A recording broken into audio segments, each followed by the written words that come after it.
Good morning, kababayan. I'm here at Otter Falls, Whiteshell, Manitoba, Canada. Uh, we're having camping in here.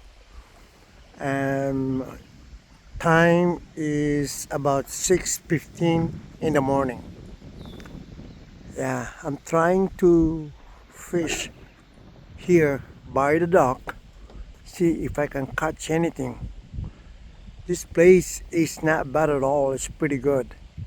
Nice place. Come and fish here or camping. There are some cottages and small cabin to be rented here. And some of them are private, some of them are for rent. It's a nice place here.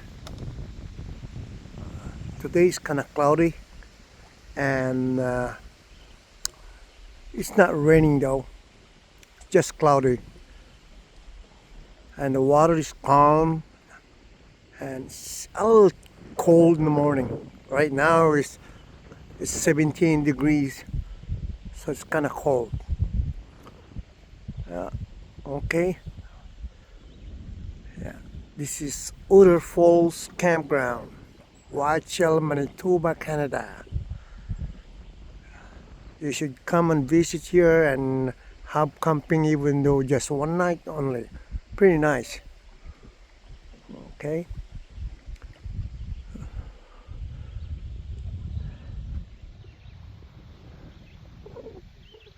Yeah, there's our uh, rental cabin over there and private. See how good they are. They're good. They're big.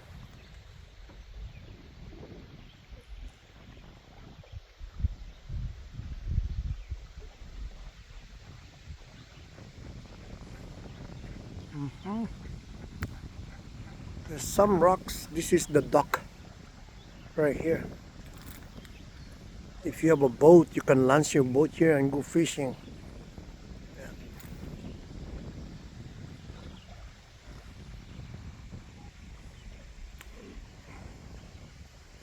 A very nice place.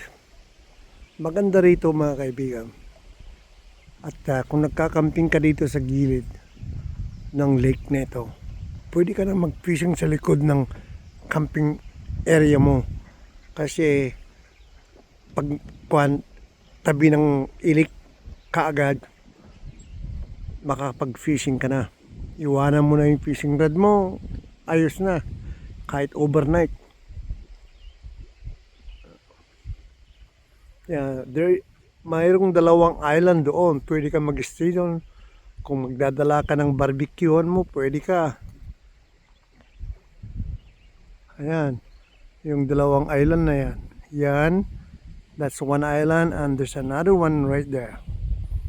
See, you can go there, but you have to use a canoe or rubber boat to go there and then fish and barbecue. It's nice. It's nice setup. Yeah.